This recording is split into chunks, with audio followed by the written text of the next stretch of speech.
Mic check, mic check.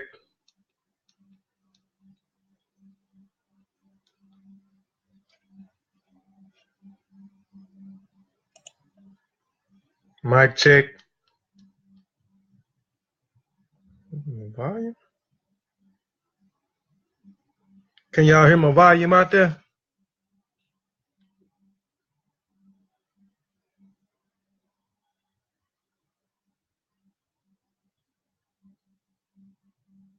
Oh shoot, that's probably why. Can y'all hear my volume? Check, check, check. That's probably why. Peace, Sin Sean. Peace, Yahshua Ashe. Oh shoot, that's probably why. Can y'all hear my volume? Check, check, check. That's probably why. All right. Peace, Sin Sean. Peace, Yahshua Ashe. Peace, Coach Khan. I'm gonna get started in a few minutes. I said 6:30. I wanted to come on a few minutes so I can kind of share some of the things. But since Sean, you already done shared the MBK and MBK Live and the other MBK group, right?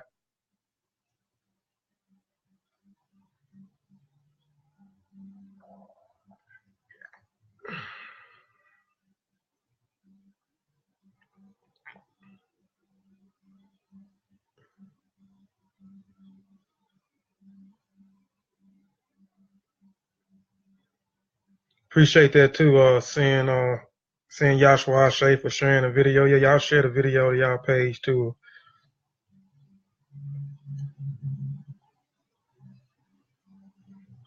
Hotep sent that Monica.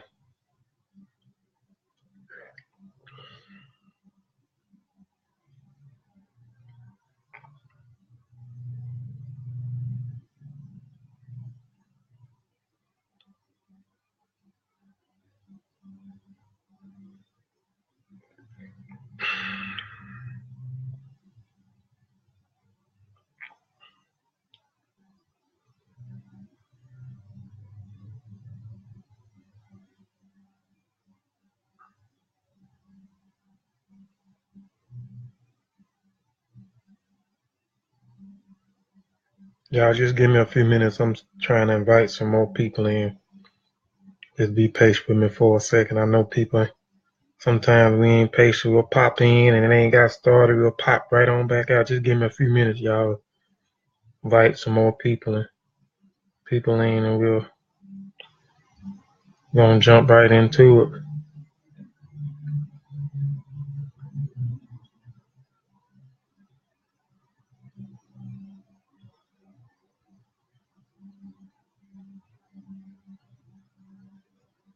Just trying to make sure I don't leave anybody out.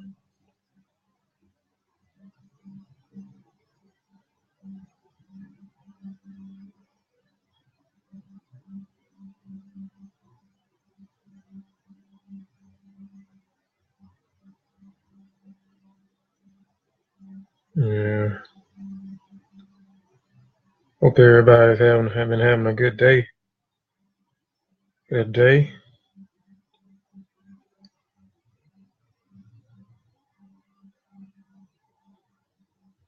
Appreciate for sharing that too, Jehudi Asar. Rob, peace to you, brother. Peace, Brianna. Peace, Miss Ellen Hatchett Perrin.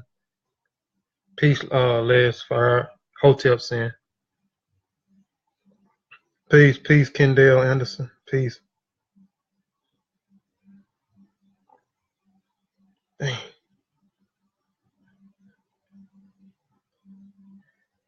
Like I said, y'all, just give me a few minutes. Just trying to share the video real quick. A few groups. We're gonna get started.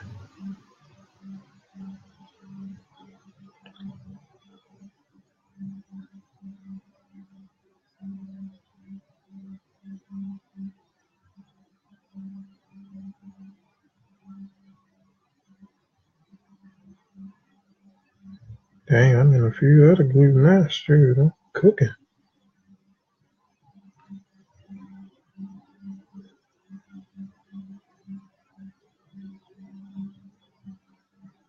All right, fam. I'm just trying to send peace, Jadar. Peace to you, brother. Peace, Yaji Folami, if I'm saying your name right. Peace, Sharonda Black. Peace. You gotta speak to everybody to come chat. Peace, Dual Skyfer. Peace to you, brother.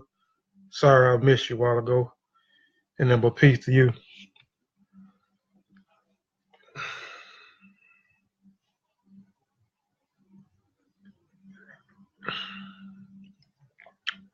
Well, I'm gonna go ahead and jump into it. No need of delaying it. I said 6:30, but I'm early. Ain't nothing wrong with being early. So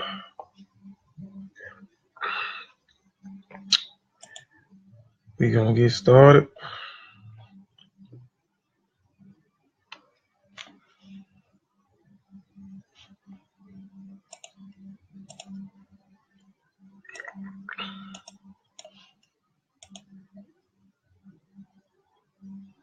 Man in the full knowledge of himself is a superb and supreme creature of creation. When man becomes possessor of the knowledge of himself, he becomes master of his environment and captain of his own ship, the director of his own destiny, the accomplisher of his own ends. Man should understand himself because man is full of knowledge, and this knowledge is a gift of nature. When Mother Nature created man, she deprived him of nothing. He was given the faculty of understanding all things around him. This faculty for understanding has not been taken away from him. None of his senses have been taken away from him. So there is no excuse for the black man. Raising my team, red, black, and green, queen, the king, salute, now scream, I should bring from another hit, I should vibe from a different victory. I'm raising my team, red, black, and green, queen, the king, salute, now scream, I should bring from another hit, I should vibe from a different victory, I should.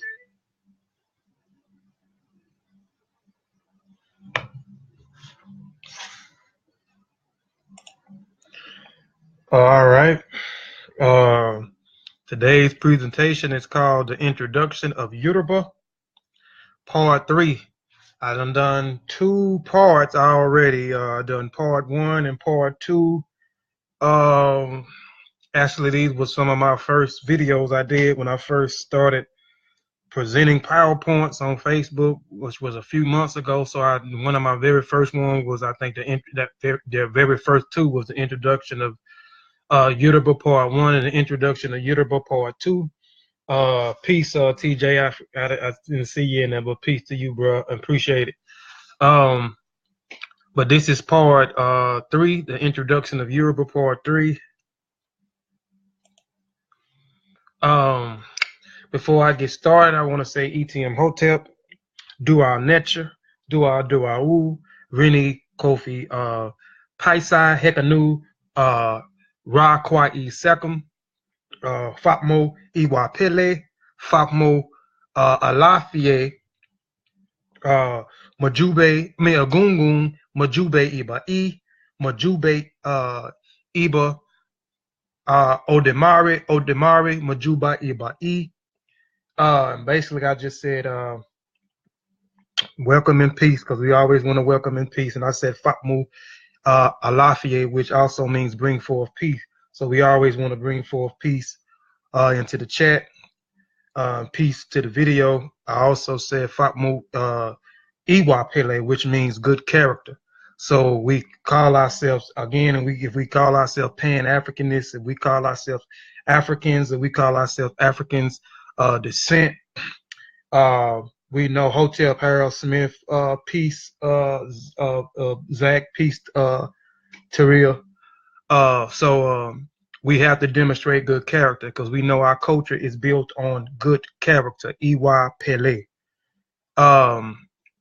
My disclaimer, I always have to give a disclaimer before I get started. The disclaimer is I am not a teacher, but merely a student sharing information. And that information provided is for educational purpose only. And if you are in doubt, do the research or have it verified by someone qualified.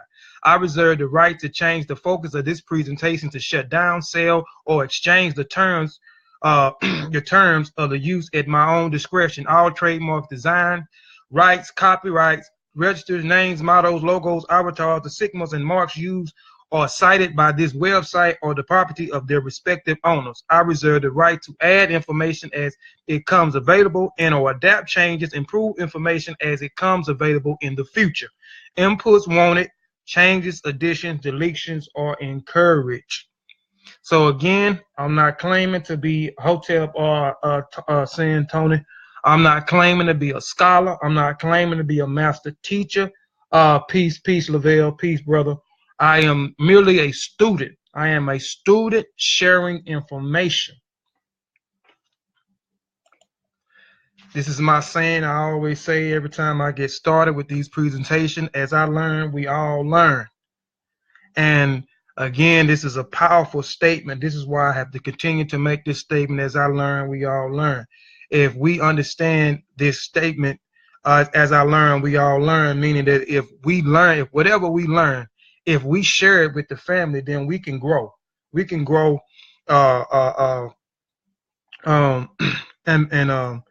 know, just we can grow. We can grow. You know, one person, but we, you know, some of us, we think that we want to be higher than the next person. So what we learn, you know, we try to keep to ourselves and utilize it for the benefits of our own. But, you know, if we take what we learn and we share it with the family, then we can all be beneficial.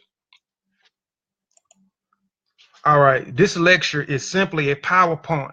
Nothing too deep, just basic information about the Owu Omo, which means the children of Yoruba, or the Yoruba people and their culture, traditions, and their spiritual system, Ifa, in southwestern Nigeria, as well as southern and central Benin, which is all in West Africa. I should have put Togo on there as well, because southwestern Nigeria, central and southern Benin, and Togo.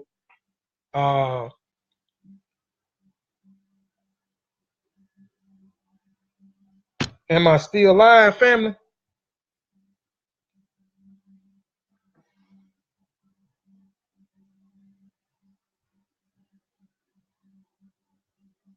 Am I still on, family?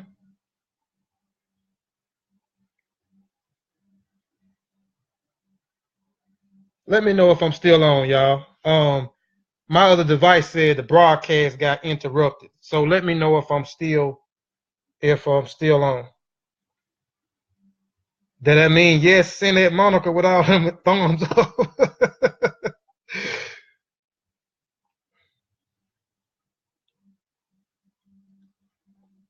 Okay, is the what's the name still showing? The PowerPoint still showing? Because I'm looking on my device. This look like, hold on one second. Hold on one second.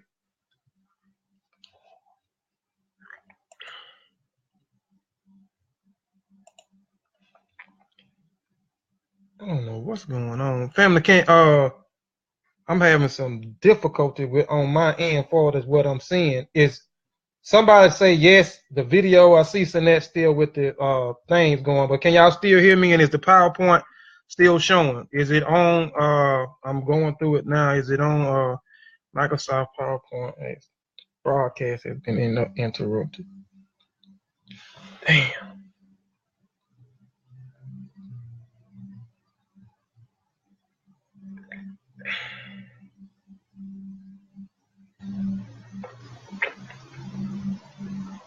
Okay. All right. I just was trying to make sure I was still on, y'all. Boy. All right. Give just a second. I was having problems on my end for some reason. Yes, we see it. We hear you good, Cliff. Okay, I can hear you. Okay.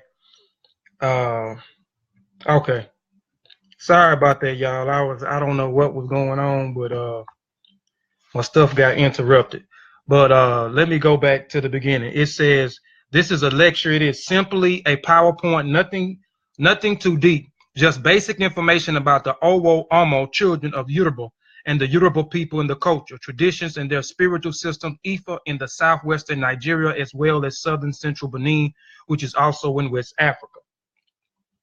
I'm going to walk through step by step starting with, and these are the things that I did with part Peace Roger Amir Short. Peace, I already said peace to Jehuti Asar Ra. But these are what I already went through. The introduction of Yoruba, Odua, and the Ila Ifa, cosmology, creation story, the Ori, the breakdown of the word Orisha, the Orisha, Orilima.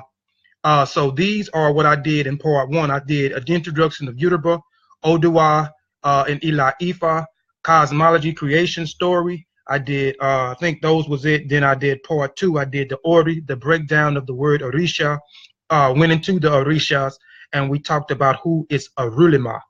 So that is part one and part two. If you didn't see part one and part two, part one and part two, go to Kofi Paisa TV, which is my channel, and scroll down till you see the introduction of Yoruba part one, the introduction of Yoruba, introduction on Yoruba part two, which I did a few months ago, two or 3 months ago. Okay, today we're going to go into what is the major Odus and the minor Odus, divination, ancestral worship, the Ojo Ogun, which is the face of the ancestors or the ancestor shrine. I'm going to throw in the chat the rundown of the few Yoruba words because I wanted to give y'all some of the Yoruba words. So I'm going to put some of those in the chat so y'all can go in and look at that. Matter of fact, I'm going to do that in a minute. The offering and the sacrifice, the Adamu or the Ibu, which are offerings and sacrifice. I may just talk about that briefly, but I did not put that into a PowerPoint.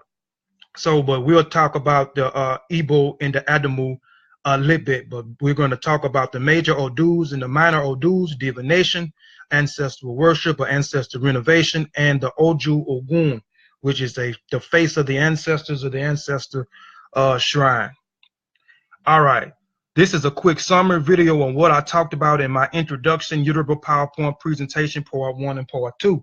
So I'm going to, like, again, if you missed the introduction of Yoruba part one, part two, the presentation that I did, go to my YouTube channel, Kofi Paisa TV, and scroll through and look at it. So this here is going to be a little short video. This video here is going to show Hotep, Uncle Charles, and they're switching from phone, keep powering off. Okay, Sin, but Sharon, okay, appreciate that, Sin.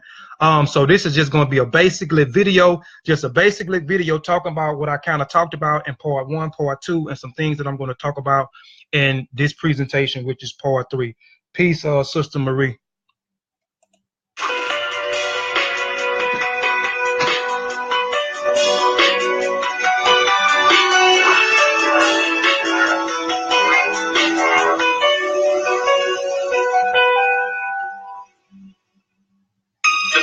Yoruba is comprised of the traditional religious concepts and practices of the Yoruba people, and is found primarily in southwestern Nigeria and adjoining parts of Benin and Togo, commonly known as Yoruba land. It is a vibrant way of seeking inspiration and energy from deities, ancestors, and other beings so that people can live fulfilled lives. The essence of Yoruba is a divine journey to the inner self and to God consciousness. Oneness with the creative essence brings about a wholeness and potential of the human essence. In the Yoruba faith, there is one supreme God named Oludumare, also called Oloran, who is the creator of all things and responsible for the creation and upkeep of what he has made. Yoruba is animistic in nature, and thus many of God's creations are spirit deities which inhabit different aspects of life and reality, and do the supreme work of Oludumare, and keep and maintain the cosmos in perfect order and harmony.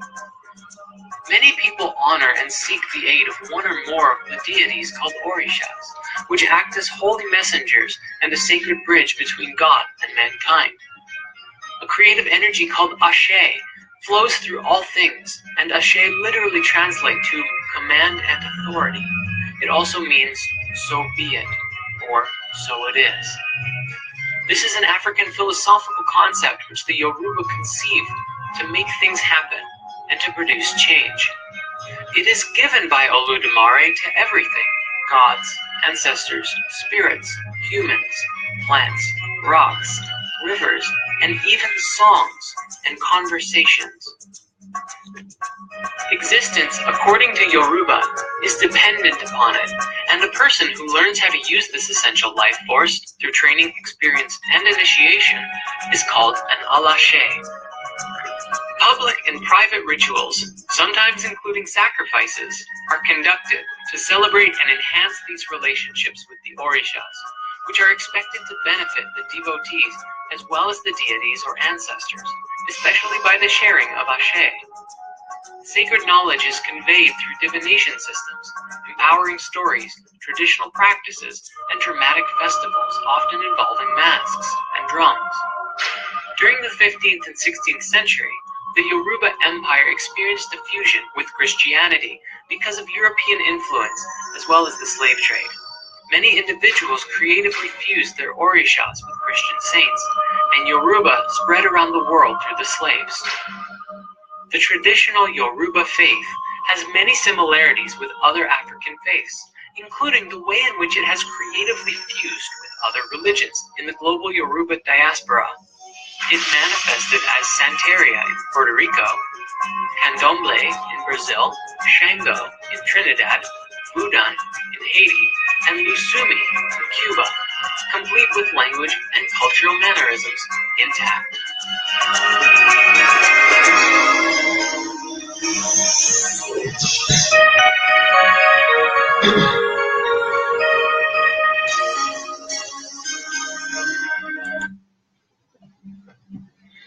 So I just wanted to give that video real quick. It kind of touched on some of the things that I talked about in part 1 and part 2 for this the Yoruba culture and so forth. All right. The teachings of Arulima are known as the Odu Ifa and has 256 chapters. These Odu Ifas are stories and parables depicting variations aspects of the ancient Yoruba life. The sacred teachings are passed down by word of mouth, generated generation to generation by the Babalawo. However, the holy gospel of Arulima, Orisha worship and traditional Yoruba religion, was greatly damaged in the diaspora due to the Atlantic slave trade. The traditional Yoruba religion is very ancient, complex scientific system.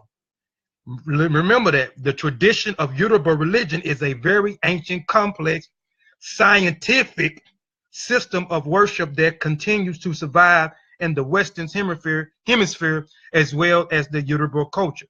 And here where it says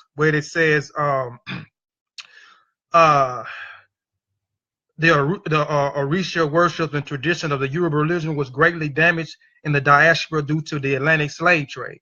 So we know due to the Atlantic slave trade during the early in 1492, when the Atlantic slave trade dropped off, we know that the European came in, kidnapped us and took us to the Caribbean, South America, and later on to North America.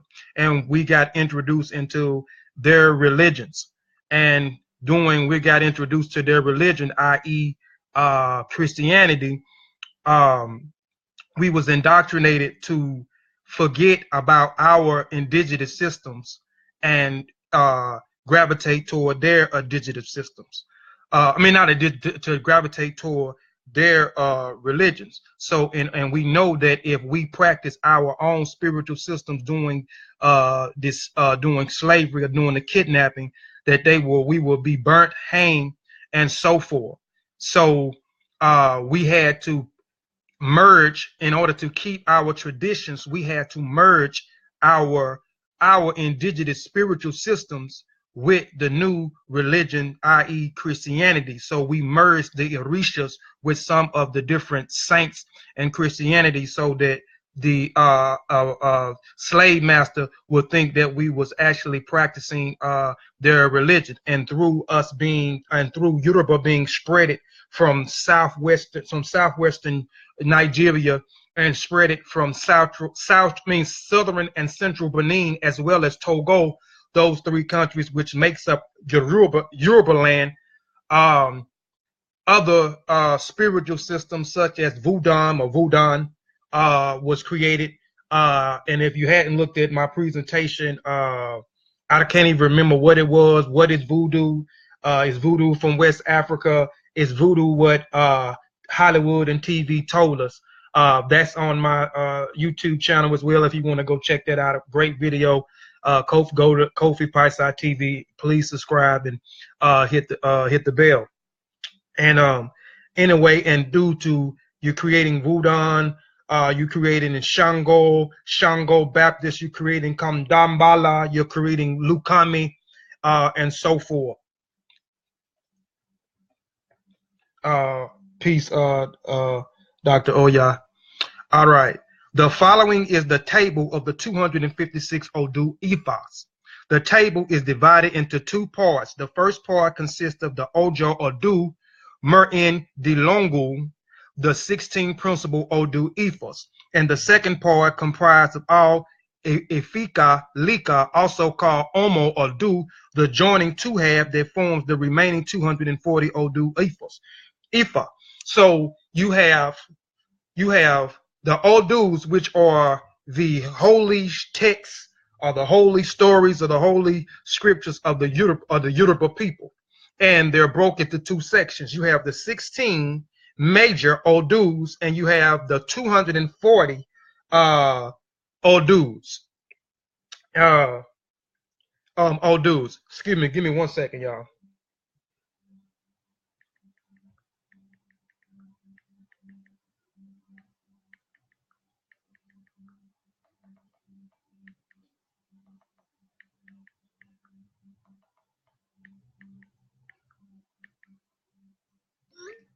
All right.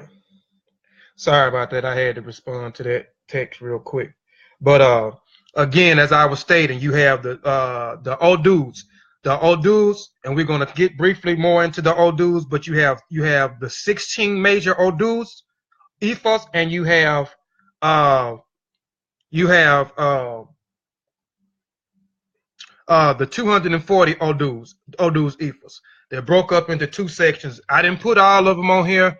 This is a sloppy. I tried to find some online, but I couldn't find the correct ones. And plus, I wanted to put the ones from here off of from Chief Fatma, because she's actually has a section in there where she correct, because there's something. It's the order of the Odus is kind of out of order due to the kidnapping trade, us being enslaved and us being brought to the Caribbean, South America, and to North America. So Chief Fatma has a section in there where she kind of correct and put the Odus in their correct order. So I wanted to make sure I snapped the picture out of here. So I only put the 16s. So you have the 16, you have 1, 2, you have the Ija, Ogbe, the Iro, Medje, and these are all of these are the names of the Odus, and these here are binary codes. We know that the computer used the binary code, and everything that the Yoruba culture used, they use everything in 16. 16 times 16 give you what, family? Give you 256, which is the 256 Odus. And you have the verses or 1,680 verses in the 256 Odus that the Babaluau or the diviner or the high priest has to learn. And we're going to get into the Odus and how the Odus are told, and et cetera, et cetera. So they use everything in 16s. They said that the universe was the number of the universe is the number 16 in the Yoruba culture, when Odumari and Oleran, which is one of the same. Sometimes you hear them call the supreme being Oleran. Sometimes you hear them call him Odemari. But sometimes in some of the Odus, you may have Odemari may be the supreme being, and Oleran may be the creator. Oleran may be the son. Odemari may be the father of Oleran, or Oleran may be. Odemari may be the mother of Oleran, because again, we're using. You can use the masculine or the feminine when you're dealing with the creator or the supreme being and so forth, or it. So these I just only put the 16 Odus in here, but I didn't put the other 240 because I didn't want to take up a lot of space and a lot of slides trying to snapshot a bunch of the Odus. But we're gonna get into the Odus. But remember, the computer operates off of this is the first binary code. We know that the computer operates off of binary code. So we're going to get into the binary code. We're going to get into what the 1/ mean and what the 2/ mean, which I can tell you now. The 1/ means light and it means open. And the 2/ means dark and it means closed. So this has something to do when you're casting, or when the Baba Luau is casting the Ikes, or he casting the Obas, or he casting the Mer-in the Luguns, which we're going to get into that also, and we'll go into that and tell exactly what that is. So remember that the Odus are 256 Odus that are broken in 2 parts, family. You have 16 major Odus and 240 minor Odus. All right. Ifa says, Anumu ni Iwa Pele ni Iyumu, meaning destiny is good character. Good character is destiny. So again, we're finna get into the divination system. And again, when we're talking about the divination system, Orulima is surrounded around the divination system, or the spiritual system of Yoruba. And going back to a brief thing when I was talking about in part 1 or maybe part 2, we talked about in part 2, I talked about the Ori. The Ori being the essential self. The Ori being the soul. The Ori is the soul. The Ori is the soul. The Ori is the essential self. It is that Ashe, that energy force that lives in every and all things. So when we're at the soul, because we believe in reincarnation, we believe that we are reincarnated through our bloodline, through whatever family that we come through. So as we depart, and this energy that leaves here, because we know energy cannot be created nor destroyed, it can only be transferred from one state to the next. So we know energy does not die. We know that we do not die. So when we're in the Oran, the invisible realm of the heavens, we are one of the old dudes say that we are in front of Odemari or Oleran, and we pick out our Ori, which Ori means head. Orisha means select head, but we'll get into that. But going back to the Ori, so we select our Ori, which is our head, our essential selves. And as we at the feet of Oleran, we pick out our parents. So we pick out our mother and our father. We pick out the day that we are born. We pick out the day that we die. We pick out our child. Our soul wounds. We pick out our major traumas. We pick out our talents. We pick out our gifts. We pick out our lessons. So all these things that we choose for ourselves while we in the Oran, in front of Odemari or Oleran, and your Ori is connected to your destiny. So, and by the time that we are reincarnated back into our family bloodline, as we choose our parents, as we choose our time of our birth, the time of our death, even though everything that we choose we can't alter, but we can alter our death. Our death we pick at a certain time, but we can alter that death at an early age due to the choices that we make in life. So again, the divination is created around your destiny. The Ori is created around your destiny as well. So we're going to get into the divination system. Peace, Demetrius. Peace, Sky M. Haru. Peace, Noble Anthony Health. Peace, Vicky. Peace, James Scuba Merchant, if you're still on here. So I wanted to give out that saying what Ifa says about destiny and good character. All right, divination.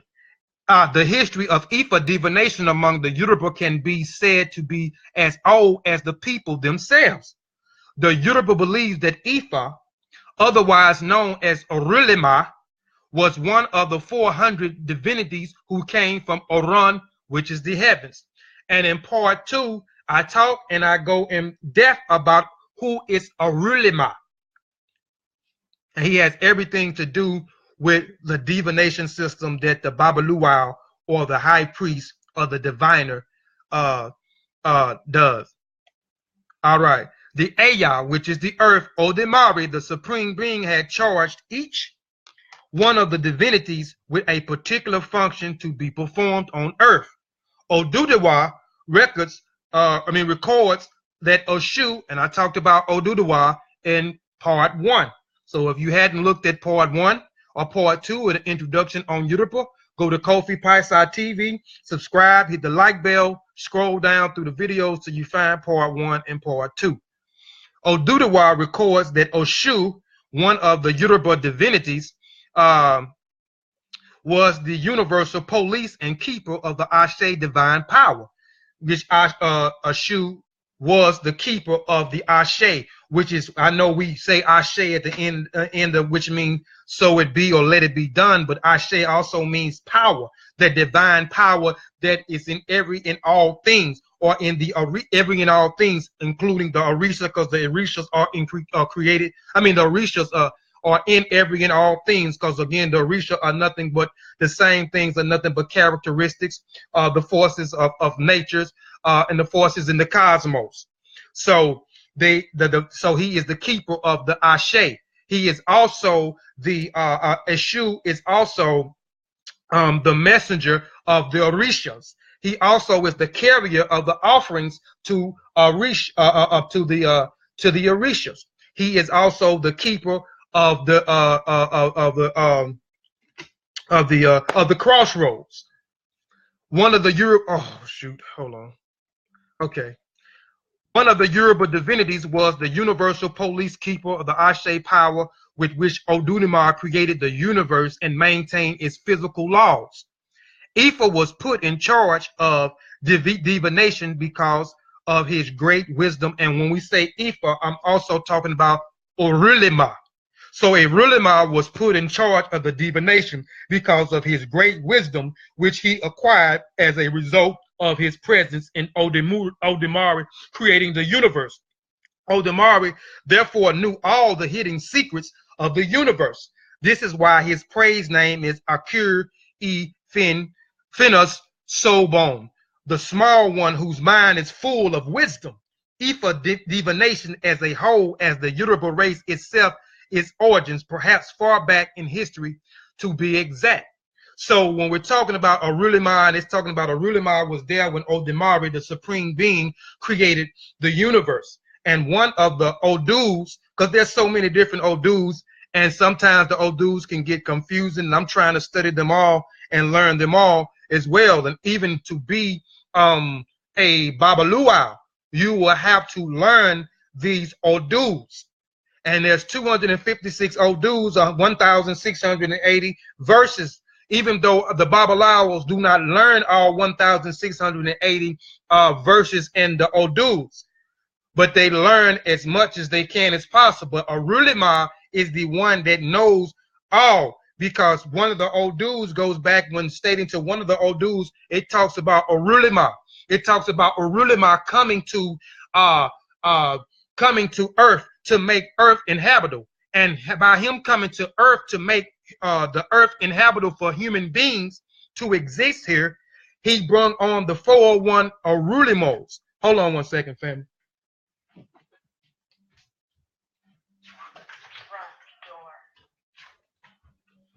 He brought on the 401 Orulimas, and the Orulimas are the heavenly beings, and the Orishas come out of the Orulima, which are the 401 Orulimas, which the Orishas distinct. So there was different. There was a distinction between some of the Orulimas that made the distinction that they created. I mean that we pronounce today as the Orishas. So, but going back to the Odu, Odemari, doing him trying to make it inhabitable for he sent Orulima and the 401 Orumans or the Orishas to heaven to make it inhabitable for human beings. He summoned Orulima, and he gave Orulima 16 jugs. And everything that you see in Yoruba, they deal with 16s. So they gave him the 16 jugs. And Orulima, according to the Odu, drunk these jugs, but dropped and busted a bunch of them. And Odulima instructed him to pick those what he could up and the pottery up, and it consumed all of it. And once he consumed all of that, he would tell him that Arulima just consumed wisdom. So Arulima also represents wisdom.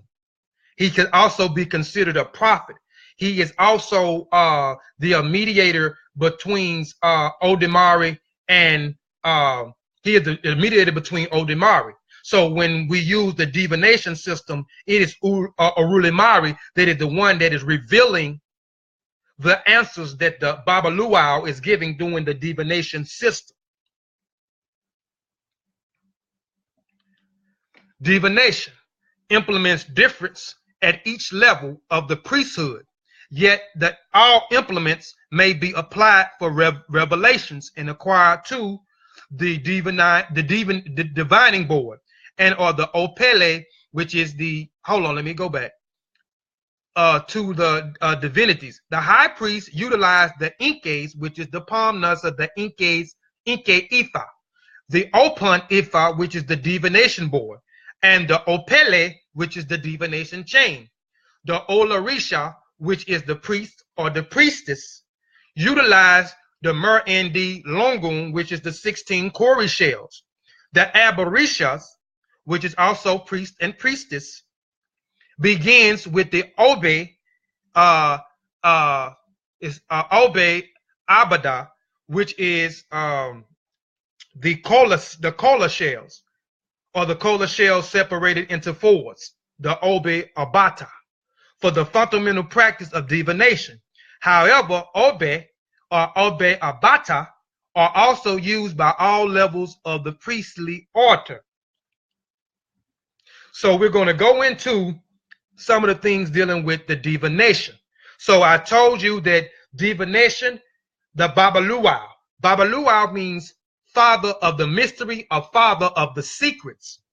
So the only one who is skilled to do the divination of the diviner of the Iya Nifa, which is the Iya Loau, which is the mother of the secrets, or the mother of the mysteries, or the Baba Luau, the father of the secrets, or the father of the mysteries, are the only one that can do these divinations. And they have to be trained for so many years, and they have to understand the Odus, the minor Odus, as well as the major Odus that we talked about, the 16 minor, the 240, the 16 major, the 240 minor, which creates the 256 Odus. And they do everything in 16. 16 times 16 is 256. Okay, so, and I talked about the things that they utilize during the divination system. And again, let me go back, as I was talking about one of the Odus, where we were in the Nils of Odemari before we was reincarnated through the bloodline of our family as we were brought back. We, as I tell them, we chose our parents. We chose our day that we are born, our death. We chose our child, our soul wounds. We chose our major traumas. We chose our gifts, our talents, our lessons, and our major gifts that we supposed to share with our people and the world, right? So, and doing us coming to reincarnated into this to Ayah, the earth, or the visible realm. By the time our soul is coming here, we begins to lose everything that we chose with our select head. So when we get here and reincarnated, we have to figure out what is our destiny, what is our purpose. But the people that is in Africa that deals with the divination system, because the Yoruba people not the only one that deal with divination. I told you about the voodoo, people that practice voodoo. They deal with Fa. Fa deals with the divination system as well. You can find the divination system in Mali. I think you can find the divination system in Madagascar too, and they deal with the 16s as well. Okay, so when we get here, we forget what we selected. We forget our selected head, but as we select our Ori, which is everything that we selected, our child, our major traumas, our soul wounds, our parents, the day we're born, the day we die, our talents, our gifts, and so forth. We choose an orisha that matches our characteristics. That's why you will see some say that they are the Omo of Ogun. Brother Ben is the Omo of Ogun, which Ogun, we know who Ogun is. Ogun is the Orisha of iron. He is the Orisha of war. He is the Orisha of executioner. He represents courage. He represents strength. He represents justice. He is the creator of civilization. Peace, Terry McGrail. Peace, Josh Woodard. Peace, Anpu Ma'at Ra. But the people practice the divination system. The children are given divination systems. Divination. So when they give divinations, the divinations determine what was their destiny, because again, the divination system is surrounded around your destiny, what you pick while you are in the Oran in front of Odemari of Oleran. So it's surrounded around destiny. So they have the upper hand where they get the divination system as a child. And then they go through some days, some tribes 3 days, some tribes 9 days, some tribes 12 days, where they name Hotep Senet Lisa, where they name the child, and the child name is surrounded around his destiny. So every time you call the child name, the child is going to remember what his destiny is, what his purpose is, because they went through a divination system. Some of us later on go through it through times, and we find out what our purpose is, what our destiny is, and then we fulfill it. Because again, we selected while we were in the Holy Run, but as we reincarnate and bring to the Ayah, which is the invisible realm of the earthly realm, we forget what we selected there. So I just wanted to break that down real quick and come back into what the diviners or the Baba Luwals or the Iya Luwals or the Iya Nifas or the high priest used. So the first thing is the Opan Ifa. The Opan Ifa is the divination tray. And you can see the divination tray, and it has different divination trays, have different things on them.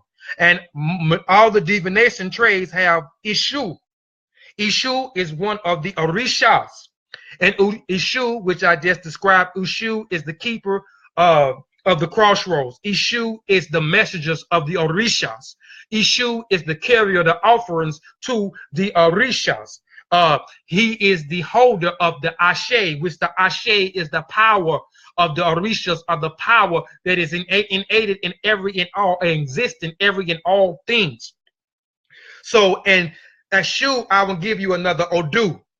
One of the Odus of why you start to see that Ishu here, his face is in the middle of the Opan Ifa, which is the divination tree that the Baba Luau uses, or the Iya Luau, or the Iya Nifa uses, right? So one of the Odus says that his face is, because we know divination is the powerful. This is a powerful point on exchange. Appreciate it, Les. Les. So Ishu, one of the Odus, it talks about Ishu, which the divination is surrounded around Orulima. So the diviner or the Baba Luau or the Iya Luau gets its information from Orulima. And Orulima is the individual who's seen Odemare or Oleran create everything. So he was impressed, and that's how he knows every and all things. And again, one of the Odus said Orulima gave him the task and the 401 Orulimas to come to earth to make it inhabitable for human beings. And he had to drink these 16 jugs of wisdom. So this is why he is he represents wisdom, and he is the mediator to Olemari, which is the supreme being. But Ishu is in the middle of there because it resembles his relationship with Olemari. And one of the Odus talks about Olemari and Eshu. Eshu is one of the Orishas who are one of the Iromolis, the 401 Iromolis. He said that he was the wisest of all of the Orishas.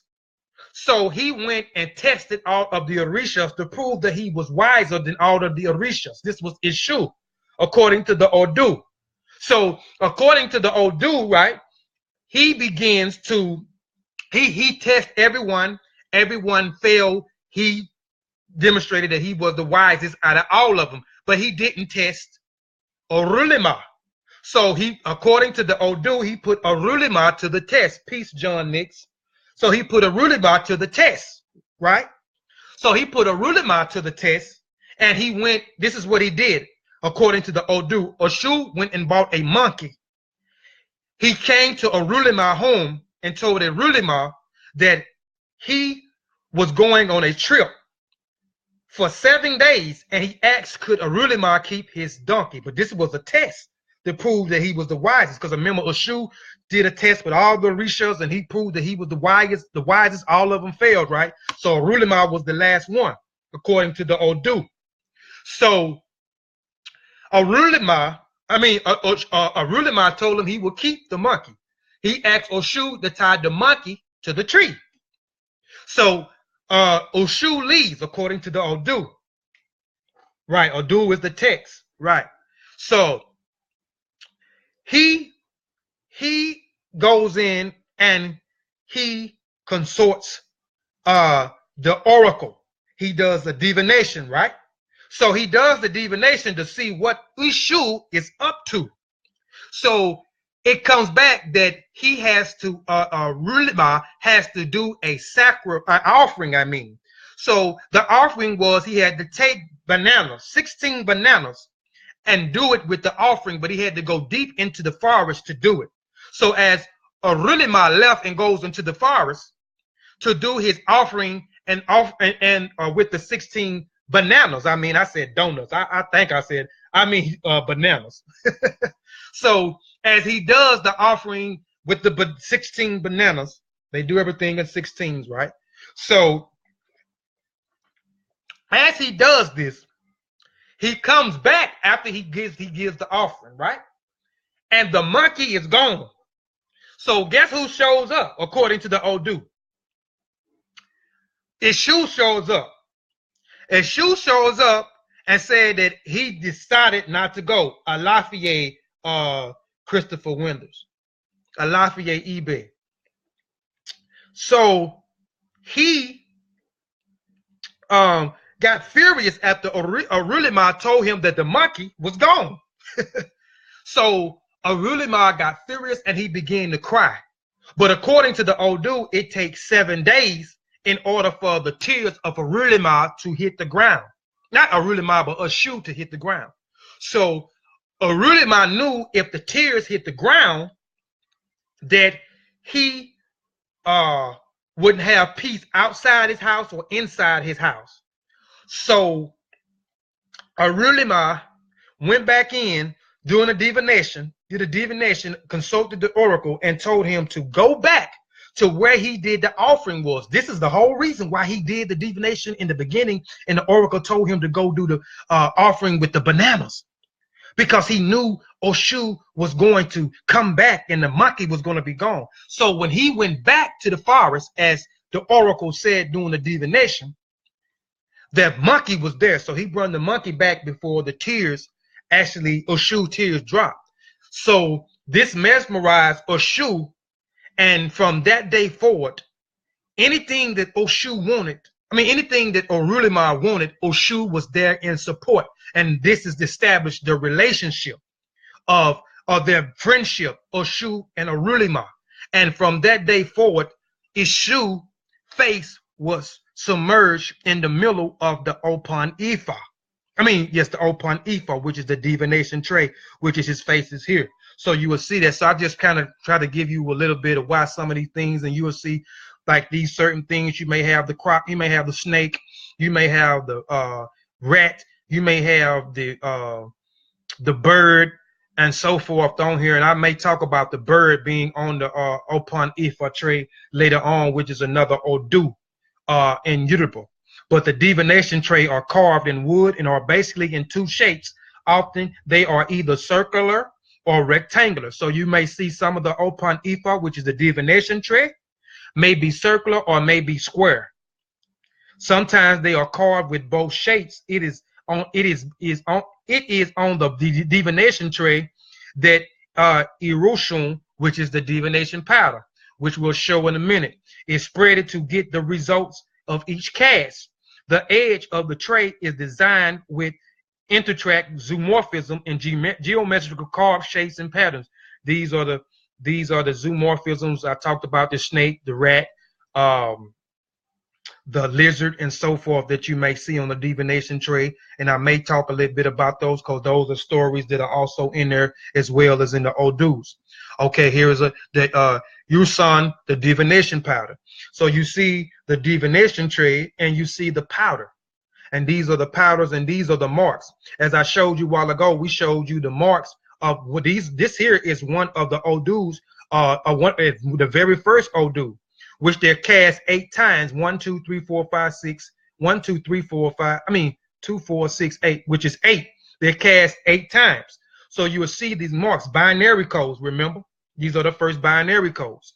So this is the powder that is spreaded on the divination tray. It enables clarity of the priest. Markings on the tray doing divination. It is a whisk and appears and got from the erosion tree or the dry bamboo eating up into powder by termites. This is where they makes the powder from, the tree or the bamboo, the dry bamboo. It is simply spread it on the upon ephah. And this is, once it's spread it on the upon ephah, the divination tray, once the Babaluau cast certain things, which we'll get into, we're going to get into that too, the opele.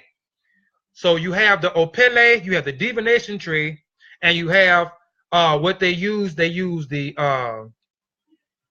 econs, which is the palm nuts. We'll talk about that, which are they use the abata, which are the cola shells separated into 4s, or they use they use the Cori shells.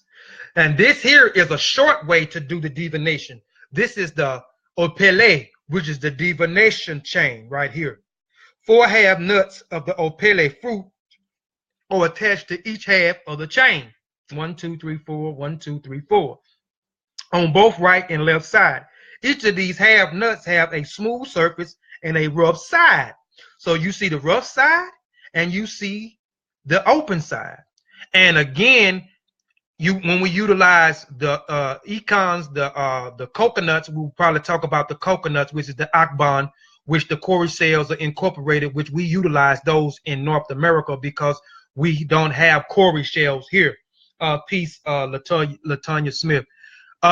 So I told you that 1 represents open, or represents light or open here, and I said that the 2 slashes represents dark, which is the closed side, which is here. So they will determine their marks on the open ephah, which is the divination tray, which they will mark through the powder. Right? All right.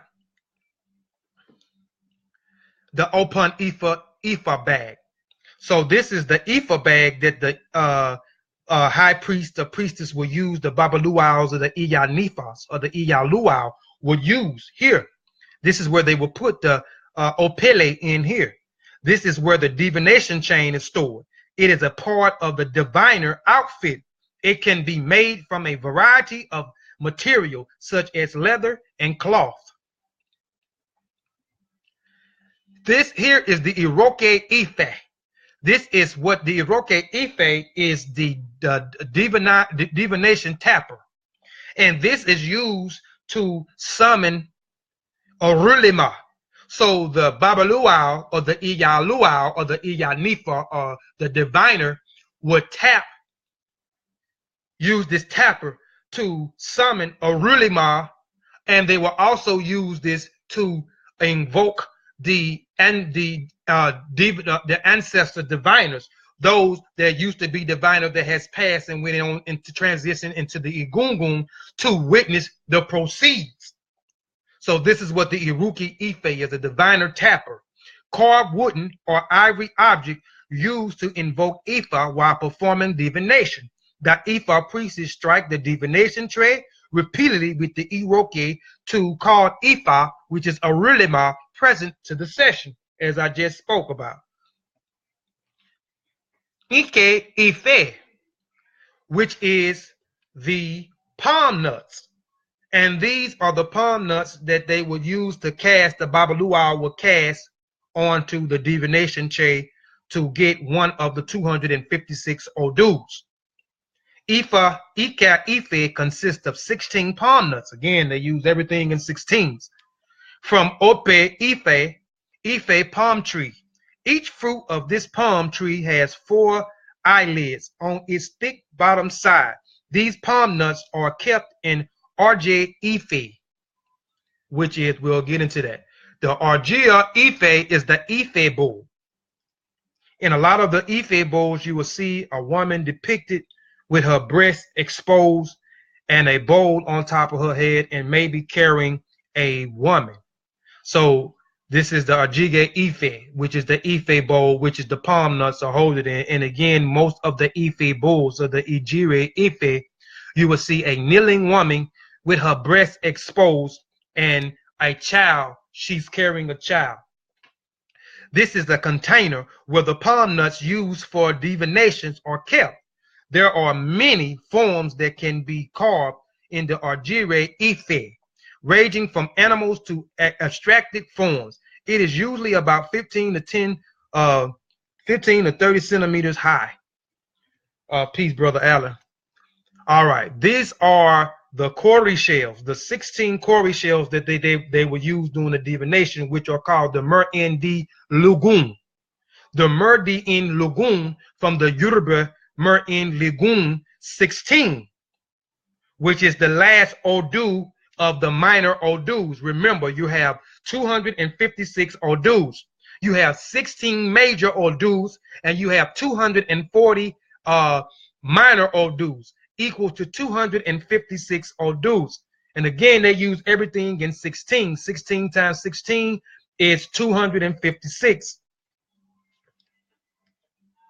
All right. Literally 4 taken from 20 is a cowrie shell divination method practiced in the Yoruba religion. The number 16 holds important significance in the Yoruba mythology, as it was in the purported number of original divinities that established life on earth. And again, we talked about earlier, we talked about the Iranmolis, and which are the Orishas, and we talked about Orulima coming to Aya, which is the earth or the invisible plan to make earth inhabitable for human beings.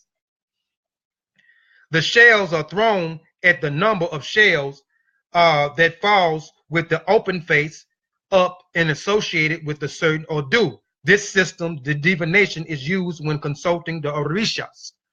So different ones are used for different things. That's right. Get to the math. Yeah. So again, I showed you earlier when we talked about the Odus, and I showed you the 16 Odus, and I showed you the binary codes. These were the first binary codes. So I showed you the first slash, the vertical slash, which represents light, but it also represents open. So you see the open face here. Then I showed you the 2 slashes, vertical slashes, which represent dark, which is closed, which you see on this side, which is closed. And once they cast the Incas, which are the palm nuts, whether they use the palm nuts, whether they use the Obe Abatala, which is the cola nuts, whether they use the Mer-en-di-Ligon, which is the 16 cowrie shells that they use during the divination system, or whether they use the divining chain, excuse me, those casting 8 times give them a certain code. And the certain code that is on the divination tray that they use the slashes, when I showed you the divination tray, showed you the powder and showed you the slashes after they cast for 8 times, it is attached to an Odu. So they go through the Odu and tells the Odu of what the code or the binary code of what has been cast 8 times on the divination tray, or cast during the which is the short form is the Opele, which is the divination chain. The Oba Abata is the cola nuts. It is used by who practice the Ife Orisha tradition as a divining tool. Cola nuts itself can be found all over Africa. And family, the kidnapping trade took place, and the spiritual system of the Yoruba people, Ifa, was spread to the Caribbean, spread it to South America, spread it to North America, and so forth. Some of these nuts are indigenous to Africa. So we had to utilize what we have here. So you will see a lot of them use what they call the akban, which is the coconut, and the cola shell attached inside of the coconut. So we had to use what we had over here because some of what we had was indigenous to Africa and not indigenous and grown over here in North America. All right. Igungun Majube Ibai. You hear me say this a lot. I pay homage to the ancestors. Igungun Kiki Igungun. Praise Igungun, or the ancestors. So now we're going to get into the Igungun. We talked about the 256 Odus, which we know the Odus are texts, or the Yoruba sacred texts or scriptures. We know there are 256 of them. We know there are 16 minor, 16 major, 240 minor, which equals the 256 Odus. We know that the divination, the spiritual system, is rooted in the divination system, which is surrounded around Arulima.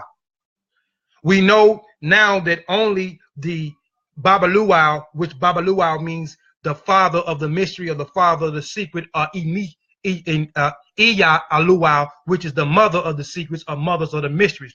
Those are the only one that can do the divination system. And I talked to you about what the divination is, how Arulima became representing wisdom. I talked about one of the Odus. So I gave you an Odu behind that. I gave you an Odu behind the divination tray, or how a shoe is in the middle of the divination tray. If you didn't, go back after the video is over. So I gave you two different Odus dealing with the Odus. We know that the priest, the diviner of the Babaluau, the Iya Luau, or Inifa, has supposed to learn 1,680 verses of the 256 Odus, which they never learned. But Olimari learns it because he was there when Odiran created the universe and created everything. And through the Odu, as the Odu stated, that Arulima and the Irumolis, or the Orishas, came to make the earth inhabitable for human beings. And as when he was summoned, he drunk 16 kegs, because they do everything in 16s, remember? 16 kegs of wisdom. So this is how he knows everything. So Arulima is the one that is giving the answers to the divination, because he was the witness when Odemari or Oleran, which are one and the same, created everything. So now we're going to get into the ancestors, which are the Iguns, or the Igungun. So we always should pay homage to the ancestors. Igungun Majube Ibai, or Igungun Kiki Igungun. Ancestor worship. Ancestor worship is formalized structure from connecting with the accumulating knowledge, wisdom, and power of our dead blood relatives. And I talked about this in one of the Odus earlier. Well, Yoruba, if you are a practitioner like I am, we believe in reincarnation, and we are being reincarnated through the bloodline. Most other systems that deal with reincarnation, you may not come back according to the karma that may take place. I mean, the karma, the things that you did, well, karma may come back on you, where you may come back as a toad or rock. We don't deal with that over here in Ifa. You come back reincarnated through your bloodline relative. So I talked about that. Do it as we select our Ori, and you can go back and rewind the video, or you can go back to part 1. This is part 3.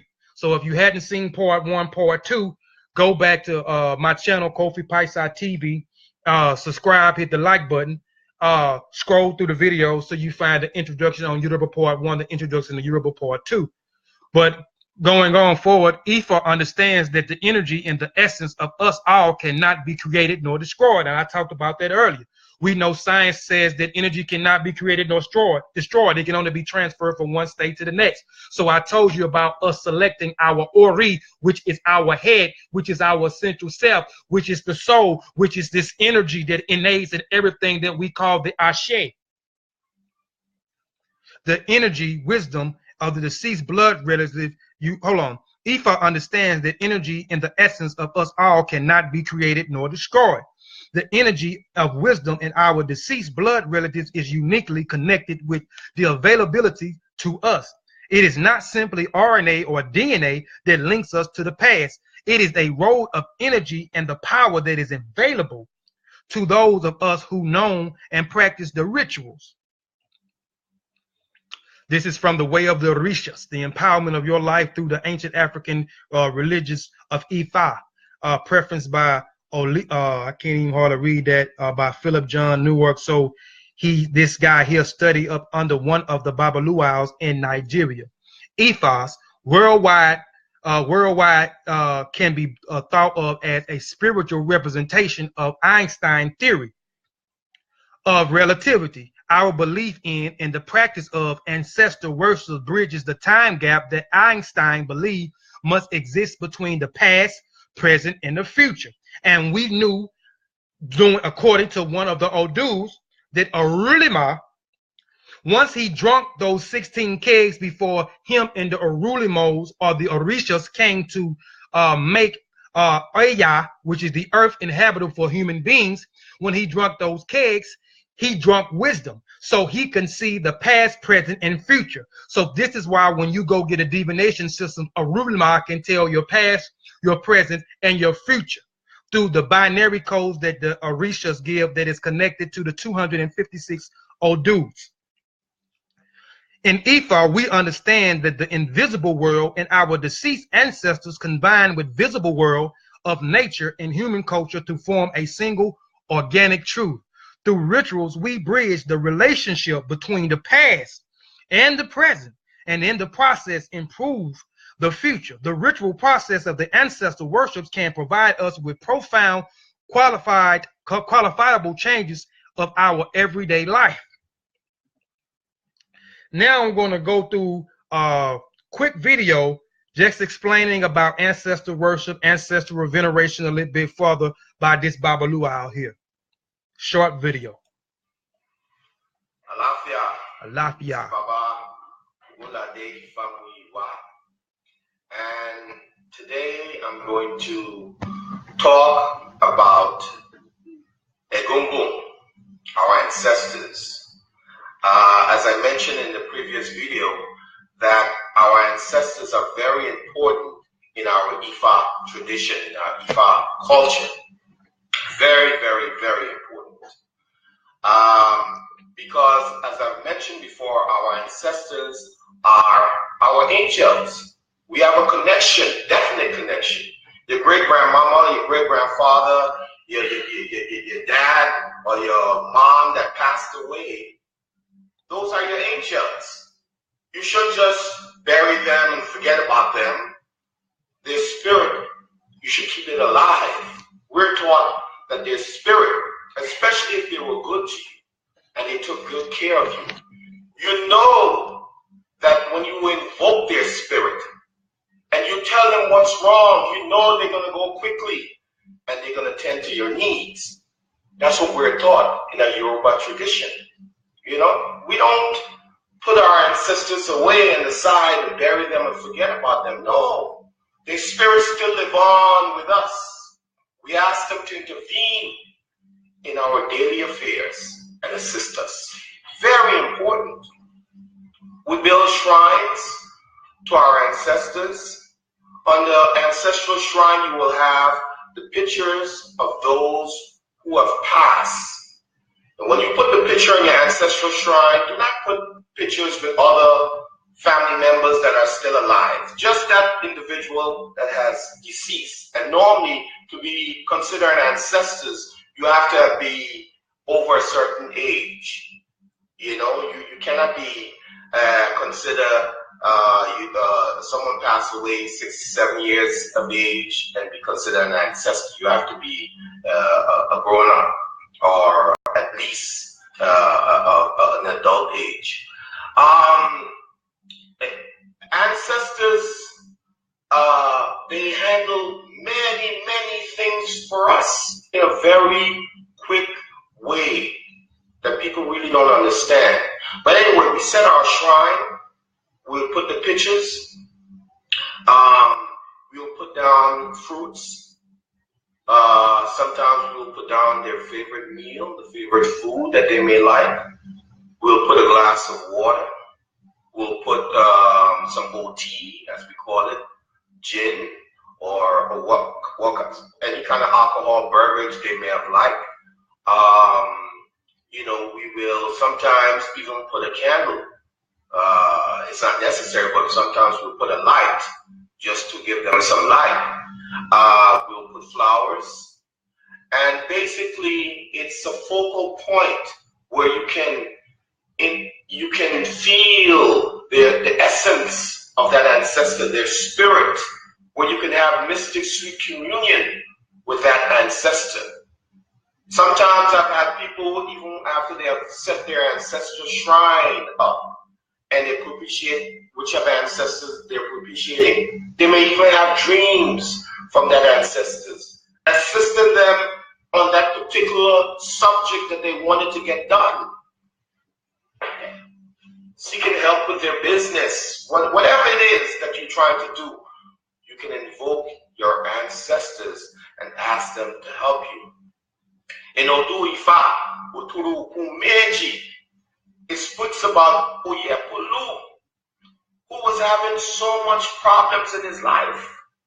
He could not find a wife, he could not find good things. Everything that he put his hand to do, there was no success. He went to Babalawo, and Babalawo divined. And the Odu that appeared was Oturu Kumeji. He was told to go to the graveyard of his ancestors and to propitiate them and ask them for power and authority over his own life. Yes, we need power and authority over our own life. Not someone should have power and authority over us. We should have power and authority over our own life. And after he propitiated his ancestors, and he did what Babalawo asked him to do, the things that eluded him started coming to him. The wife he wanted, he had. The money he was seeking, he had. Everything that he wanted, he had. So again, in Odu Ifa, which is our Odu Ifa, is like you may say is the equivalent. It's like it's our literature. I don't want to say like Babalawo Bible, but it's our literature that tells us that Ifa, that gives us all the do's and don'ts and gives us the workings of Ifa. And so in Oturu Pumeji is very important. It speaks about our ancestor and how we should keep our ancestors close to us, because our ancestors are our angels and they can assist us in all our daily affairs. People asked me one time in putting fruits to the ancestral shrine, it is good to put even numbers because you're representing the paternal side and the maternal side of your ancestry. So if you're putting bananas, put 8, 4, any equal number is good because it can be easily divided on the maternal side and the paternal side. Their ancestral staff, there's something we call Ishan that can be used to propitiate your ancestors. There are various things that goes along with the ancestry. Along with that, we have something that we call the masquerade. I carry a masquerade called Obadi Meji, a chief priest of Egungun, the Taisi Ojeabuyo. And so the masquerade is another important part that has to do with the ancestors, because it's believed that the ancestors come under the umbrella of the masquerade. They have enormous power when you use them under the umbrella of the masquerade. And that we'll get into the masquerade in another video by itself, because we can go on and on discussing the masquerade and how it came to be. But I just wanted to, at this point out that when we're talking about ancestors, we're also talking about the masquerade, because that is that vehicle that the ancestors use to perform their wonders.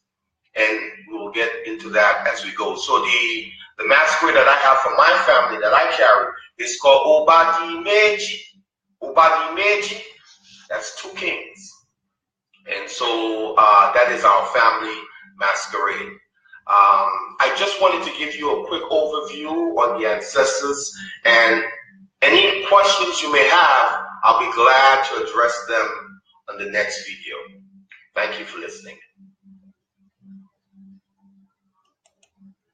All right.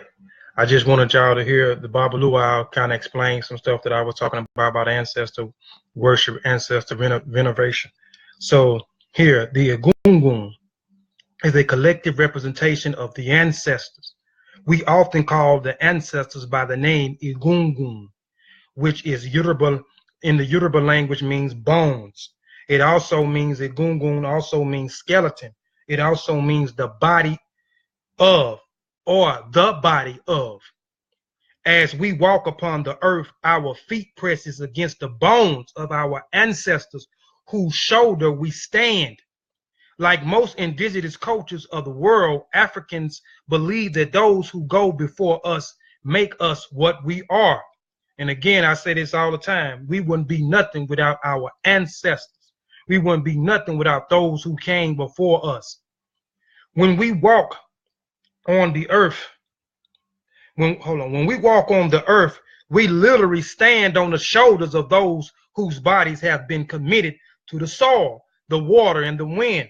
So again, the word Egungun means bones, family. It means skeleton. It means the body, or the body of. When we know that that energy leaves this shell and departs into the Egungun, the body, the skeleton, the bones, the remains are being buried up under the soil. So when we say we stand on the shoulders of our ancestors, family, we literally standing on the shoulders of our ancestors. I'm gonna read that again. Like most indigenous cultures of the world, Africans believe that those who go before us make us what we are. When we walk on the earth, we literally stand on the shoulders of those whose bodies have been committed to the soil, the water, and the wind. Our ancestors influence our lives through hereditary and human cultures, because we all being passed down their traits from one generation to the next. However, there is an even deeper connection to the ancestors as active spirits who continue to influence our lives. We humans honor them with altars, music, and prayers. They in turn offer us guidance, protection, and prosperity. We treat our ancestors with love, renovation. So as, yes, I know it's in, I know it, but I had to get this in. I had to get it in. I ain't gonna be much longer. We're gonna go into the altar, and then I'm gonna get on up off here. But I had to walk them through and explain so they can understand some of the stuff I was talking about. So I had to reference some of the Odus and talk about some of the Odus. But as the Baba Luau talks about our ancestors, our Egunguns can be considered as our angels. And we always talk about in the other different traditions that we used to be in, you know, we talk about angels and the angels protecting us and so forth. Our ancestors can protect us. You know what I'm saying? If we honor our ancestors, if we revere our ancestors, and by us honoring our ancestors, we set up altars. We set up our altars, music. We pray to our ancestors. We speak our ancestors' name. We put our ancestors' pictures up. If they have work that they have going on, we continue their works as they leave here. This is how we honor our ancestors, and through us honoring our ancestors, we can ask for their guidance. We can ask for their protection and their prosperity. We treat our ancestors with loving reverence. Asking for help from our ancestors must first be balanced with honoring their lives. In the Orisha tradition, as many others traditions, we commemorate the work, struggle, and triumph of our ancestors. All right. For almost 96% of the world population, ritual offerings and prayers to the deceased blood relatives are an integral part of everyday life. People of Eastern cultures such as Chinese, Korean, Indians, Japanese, and the Tibetan, along with the great segments of the population of South Africa, Mexico, Cuba, Bala, Indonesia, Mongolia, the Eastern Baltic, Iceland, and New Guinea, offer respect and seek guidance from their ancestors. Yet, because most of us in the Western world, we are raised in a Jewish or Christian tradition which forbids ancestor worship. And we know if we go around some of our family members that is in the Islamic tradition or in the Jewish tradition or in the Christian tradition, they frown. We have been taught to demonize our own culture when our own cultures and our own tradition and spiritual system existed thousands of years before you even get to these baby Jewish religions, baby Christian religions, basic Islamic religions, which we know we encountered those through the kidnapping and the converting from the Arab to the of doing the Arab slave trade to Islam and the Atlantic slave trade of converting to Christianity or Christianity being forced on us doing the kidnapping trade. So we know that we talk about worshiping the dead. You know how our family members will frown on us when they don't even understand it, when they do it themselves. Then their Messiah died, then was reincarnated and brought back. Therefore, they worshiping the dead. They worship the dead. Don't they talk about Abraham, Isaac, and Jacob? These individuals are dead. So, I just don't pay none of them really no mind. But again, through those baby traditions, we have been taught that ancestor worship is forbidden.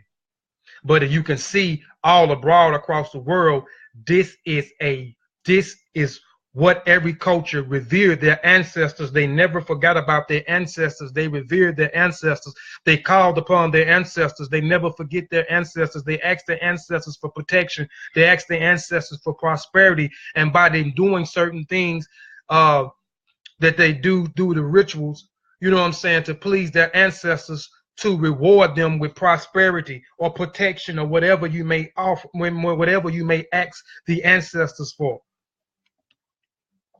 The Oje Ogun, which is the face of the ancestor or the ancestral shrine. So your altar or your shrine is called the Oju Ogun in the Yoruba culture. Most essential tools for growing communion with the Igun is the ancestral shrine. And remember, a while ago, I talked about certain things that we can do to honor and revere our ancestors. And one of them is an Oju Ogun, the shrine or an altar to your ancestors.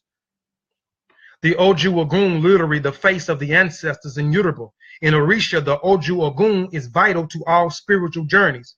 People of any ethnic and religion can benefit from tending to the working with the ancestral altar. Yoruba altars or shrines fall into two broad categories: those dedicated to the spirits and those dedicated to the Orishas. So you can set one up for the ancestors, make offerings to the ancestors, and you can set up an Oje Ogun to the Orishas, because the Orishas are certain forces in nature, certain characteristics. So if I want to invoke the characteristic of courage and strength, I will evoke, set up an altar to Ogun, because Ogun also represents strength. He also represents courage.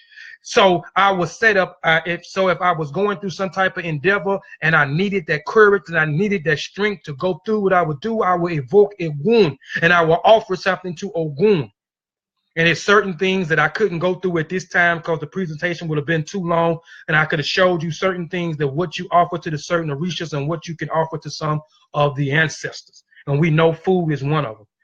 We talk about this, those that deal with the Kemetu culture, the Remich culture, we always give the Hote Dina soup, and there's always offering of fowl, beer, bread, and so forth. We give food to our ancestors.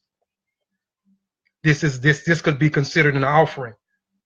And it could be, those foods can be the things that your grandmother, your great-great-grandmother, let's just say your great-great-grandmother liked greens. She liked She liked fried chicken and she liked cornbread. So you will cook one of her favorite meals. You will cook her favorite meal and you will put it onto the Ojun Ogun. This will be an offering to her. If your grandfather liked wine, you will put wine as well as water on there.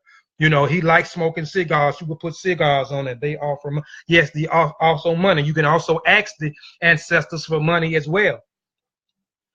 The Ogun altar gives us a place to acknowledge the achievements and the attributes, as well as the sorrows and struggles and our ancestors. Let our ancestors know we want a deeper connection with them and invite them into the fabric of our daily lives.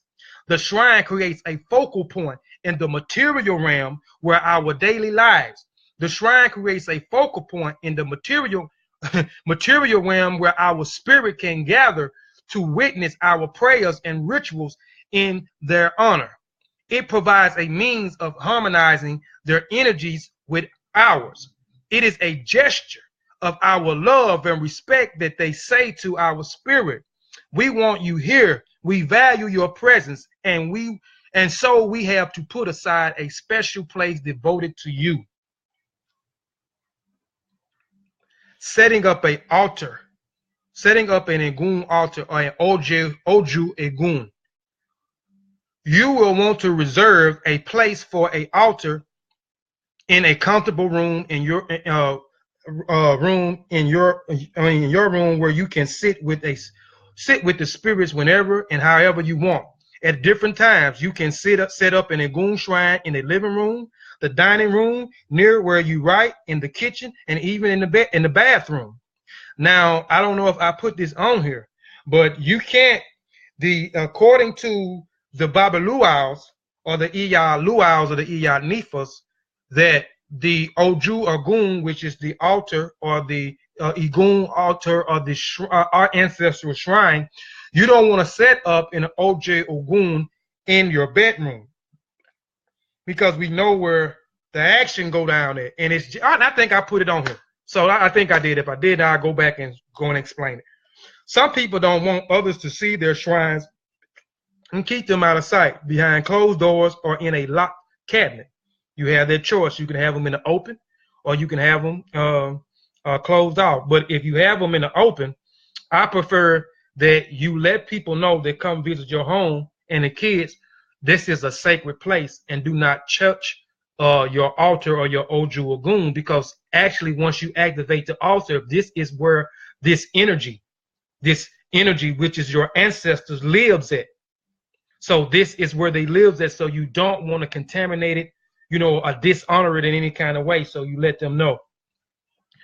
Most elders, that's where the action go down at, seeing. Most elders say you shouldn't put your ancestors in the bedroom or wherever you have sex. It is not that sex is bad. In fact, Yoruba teachings say just the opposite. It is just that having sex in front of your shrine is like making love in front of your grandparents. And we know we ain't finna do that in front of mama, daddy, our grandparents, our kids, and so forth. So this is why they prefer not to have your altar in your bedroom. Because a lot of times with the altar, we have pictures of our deceased on our Oju Ogun. It is not something you wouldn't want. It's something that you wouldn't want to do. To set up a basic ancestral shrine, you can use a few simple items: a table, a vessel of water, which is a cup of water, a white cloth, a white candle.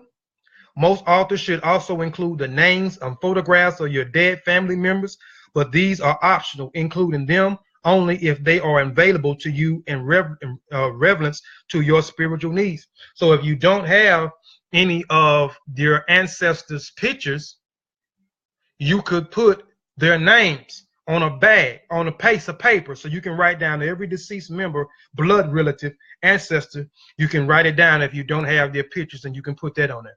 And you can incorporate other things. You can incorporate any other type of African shrines on there. You can incorporate, if your grandfather wore a certain pin, you can put the pin, his certain pin that he wore on his jacket. You can put it on there.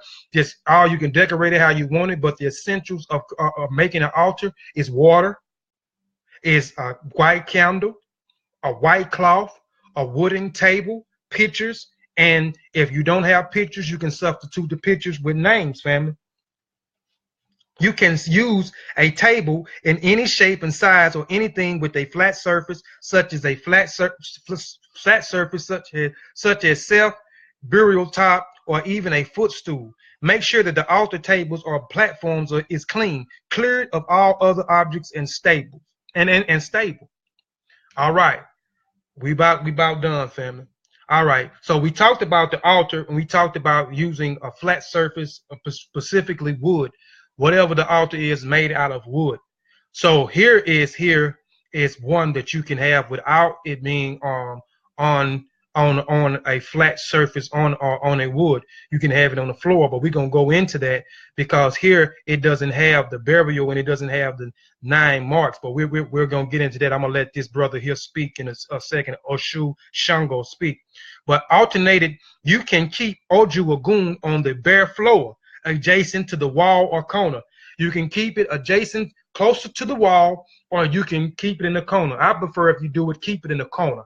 But it doesn't matter either or, because you can still use the burial either way when you're drawing. Draw a semicircle on the floor with a cascara chalk-like powder, eggshell, or with ifun, crushed snail shells, or African clay. Draw 9 vertical lines and I'm gonna show that. Vertical lines at the even internal along the curved lines of a semicircle. Each line must have slashes through the semicircle, like a child drawing a sun. 9 is the sacred number of the ancestors. So 9 is the sacred number of the ancestors. So if you don't have it on the floor, as I stated, if you don't have it, you can have your altar on a flat surface, on a wooden table. Make sure it's stable. Or if you don't have that, you can put it on, you can have your altar on the floor. Have it close to the wall or at the edge, at the folds of the wall. And again, we're talking about making a circular line with 9 vertical lines in it. This is separating the spiritual world or the Egungun realm from the Aya, the invisible realm. So you always want to have that boundary set right there. If you're going to have it on the floor, you want to set up a semicircular boundary with the 9 slashes in the middle of it that looks like a sun. This is to separate the Egungun realm from the Aya, which is the invisible realm of the earthly realm. I want to let the brother show you here.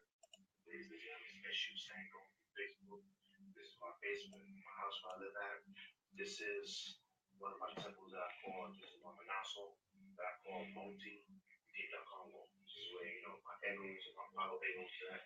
All this space right here, I rent this out, little scratching, Apollo ceremonies that take place right here in my basement.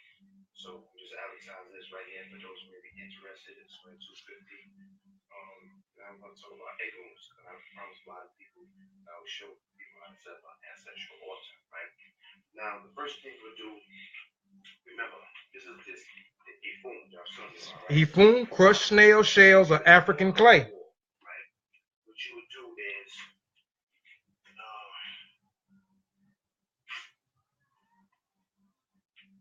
you have to draw a circle. This is like almost like a half moon, like a 180, right? And within this circle right here, semicircle, as I stated. 9 lines, 9 strokes. 9 strokes, as I stated also. Look like a sun. That's 9. When you set up an ancestral altar, this right here is very important.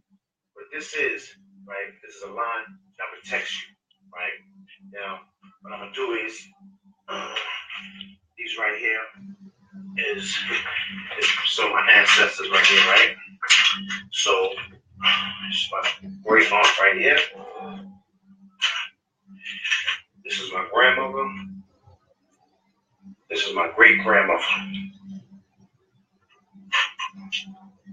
And remember, I told you how to cleanse the candle. You cleanse the candle before you put the candle there. So make sure you have only your energy. So the candle, you put the candle there. This is a glass right now. You put a glass of fresh water right there. This right here. It's an empty plate. You could put a plate of food here. Like, if you know what kind of food they like when they was living, you would put right here food that you have ate, you know what I'm saying, that you eaten. You would put right here, and you place food right here. You light the candle. This right here is the shot glass. This is for the liquor, you know. Put some rum in here. And the cigar, you have the cigar, you know what I'm saying? And you light the cigar. You don't have to smoke it, but you just light the cigar. And you put the cigar like right over the top of the room, like that, and let it burn. You got the candle burning. You have the water here. You have the plate full of food, and your ancestors right here. Now back to this line. Why this line is very, very important. This line separates from their world to our world, which means that sometimes when you call on your ancestors, right, you might have an ancestor, maybe he was a serial killer, or maybe he was a whiner, or maybe he was just an axe murderer or something like that. He would come. You know what I'm saying? Because you call on your ancestors. And he don't have any type of remorse or anything like that. And it's a possibility he might, you know, try to hurt you or try to do something. But this is why I put this line of protection right here. This is very important. You let the line of protection have nothing to worry about, right? And that's the most important part. And this right here is my echo stick, right? And now bell.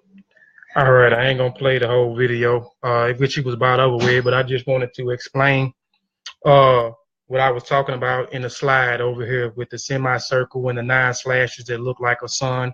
We know that the 9 is the sacred number to the ancestors, so I just wanted to show that if you didn't have it on a wooden surface, you can put it on the floor. You can have your altar on the floor.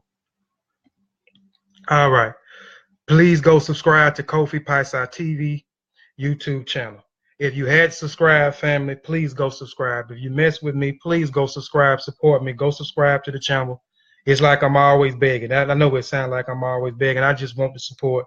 My channel hadn't been up that long, but I have a lot of content already on my my channel. You know, channel was very educational. So if you hadn't subscribed and you fool with your boy Kofi Paisai, please go to Kofi Paisai TV.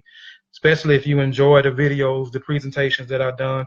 They are all on there. Some new ones are on there as well that I went live from the channel and done. So please go and support me. Please subscribe to Kofi Paisai TV. These here are my references. These are a lot of references that I had, which are great books. The Handbooks of Yoruba Religion by Baba Ifa Karada.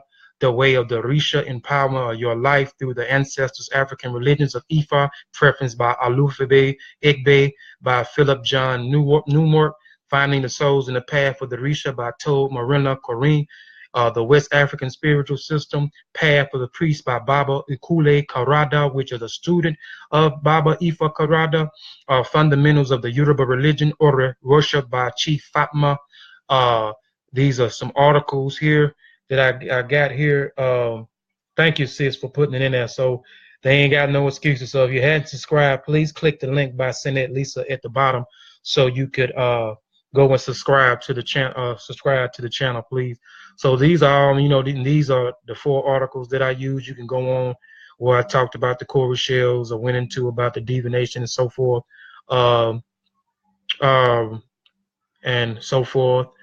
So these are my references, full of references. So vent the references, go through the references. I have no problem. With that. I hope this presentation was very informative to people. This is part 3.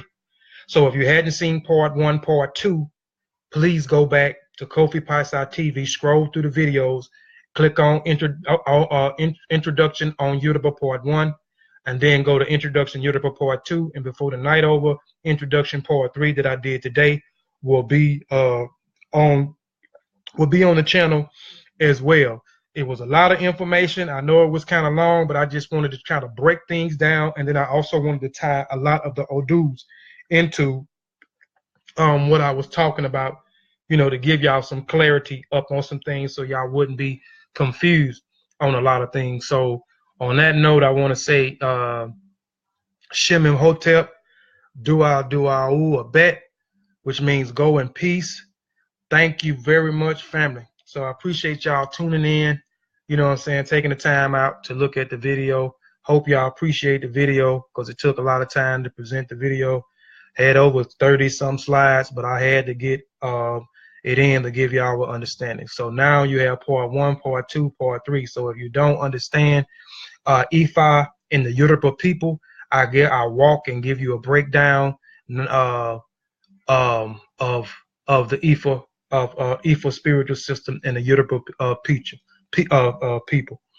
All right, I'm gonna go out. Here's my video. Oh man, hold on.